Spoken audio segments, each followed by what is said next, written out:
What's up, Dub Nation? Welcome into Golden State Warriors today by Chat Sports. Chase Senior here with you. Hope all of you out there had a fantastic weekend. A really good show coming your way in which we take all of your questions about the Golden State Warriors with NBA training camp coming up here in just a few days. With that, let's start taking those questions from all of our loyal subscribers, and that's why you subscribe to the channel so that you can be a part of our shows. Just hit that red subscribe button down below. Thanks to everybody who responded to our community post on the community tab here on Warriors Today. So this first question coming in from Nick Serve.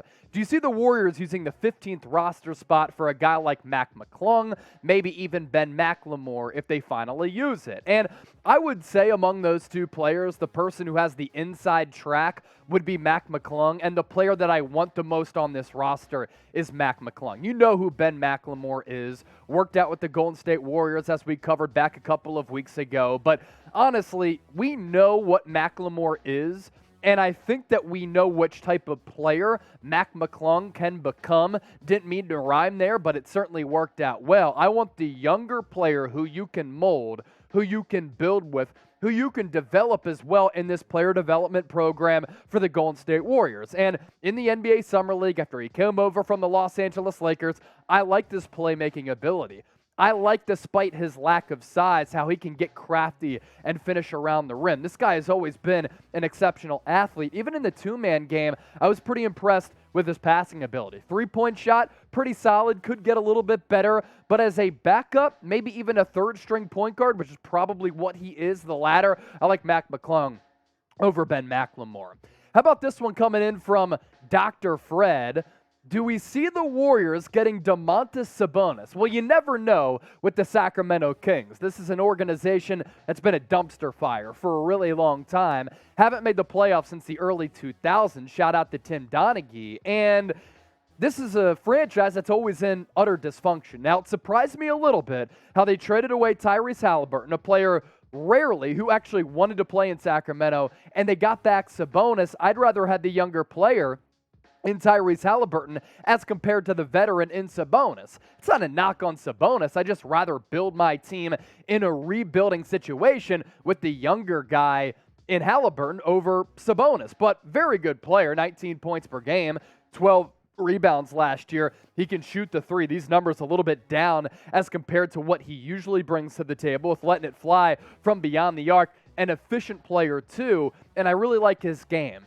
Mid-range, elbow, baseline, can also put the ball on the floor as a big. There's no doubt he would be a legitimate and very good weapon on this Warriors team, but given the price tag and given the players they already have on this team at that front court, I'd say that's very, very unlikely. Do appreciate the question, though. What do you think, though? Let's hear from you down in the comment section. Should the Warriors trade for Domantas Sabonis? Give me a T for trade or a P for pass. Sound off. Join the program right now.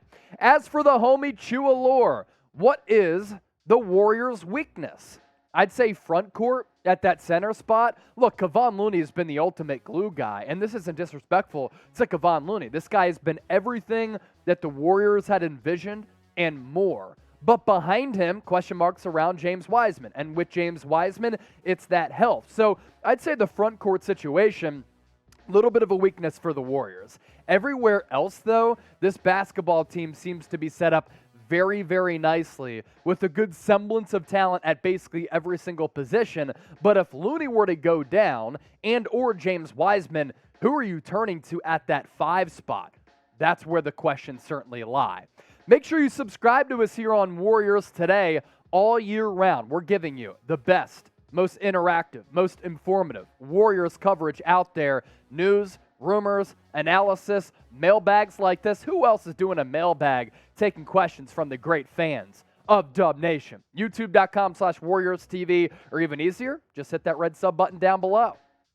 Speaking of a loyal subscriber, that is Marquise Robertson. Do you see Kyrie Irving joining the Warriors next summer? No chance. I don't think that the Warriors would want Kyrie Irving nor do I think that Kyrie coming to Golden State would make a lot of sense because I still think Steph Curry has a lot of really good years left. And then from a financial component standpoint, you can't afford Kyrie Irving. Last year of his deal, if he plays well with the Brooklyn Nets, you're looking at a contract per year that could be anywhere between $35 and $50 million per season. And then lastly, his unreliability, a little bit of a problem for Kyrie. 2019-20, missed 52 games. 2 years ago, 18. This past year, because of those vaccination laws, missed 53 games. A special player. In between the ears, though, a little bit wonky, kind of a me guy instead of a team guy, and that doesn't really fit the Warriors' culture. But next year, that free agency class in 2023, it's going to be stacked, even with LeBron James signing that deal and extension with the Los Angeles Lakers. Some really big names. So, name a free agent that you want the Warriors to sign next summer. Thomas Jr. might be related to me because I'm Chase Sr. Out of Poole, Dre, bad jokes, Clay, and Wiggins, who is the most likely to leave? Wow, that's a really good question. So I would say either Jordan Poole or Andrew Wiggins. I don't see Draymond Green playing for a different organization. And the same can be said for Klay Thompson. Like, they are legendary figures within this organization, and they're probably pretty content with what their contracts might be with that extension. As for Jordan Poole, young player who is still kind of a backup on this team, could really cash in with a different organization out there and get a monster contract. And then for Andrew Wiggins, the same can be said for him. If he plays well again, coming off that all-star campaign, he could get a near max deal because he's a very good athlete, still young, and is a premier player defensively and a pretty solid offensive player.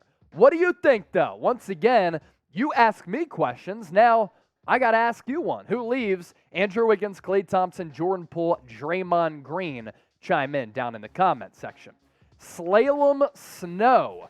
As good as a job as he's done, is Bob Myers underrated as a general manager? Yes, I think he is. I think Bob Myers is the best general manager in the sport. Oftentimes, he isn't talked about in that regards for some reason, but this regime of ownership led by Joe Lacob and then the front office with Bob Myers has been one of the more impressive runs in the history of the NBA. And with that, oftentimes Bob Myers isn't talked about as one of the best executives that we've seen in a really, really long time. The development that's taken place within this organization is great. I know that Steph Curry kind of started the culture, but Bob Myers has helped facilitate that as well. The bench additions that he's been able to bring onto this roster have been really good. 6 NBA Finals appearances over the last 8 years, and the 2 down years because of, so many injuries, just a bevy of them to some of the key players on this team. And then obviously just being able to identify talent is something that's really, really special for Bob Myers. If you made it this far in the mailbag, Real One roll call. Type Real One in the comment section. We appreciate you as always. And if you haven't subscribed, you ain't alive. Hit that red sub button and keep it in the know with all things Dubs moving forward by just locking us in.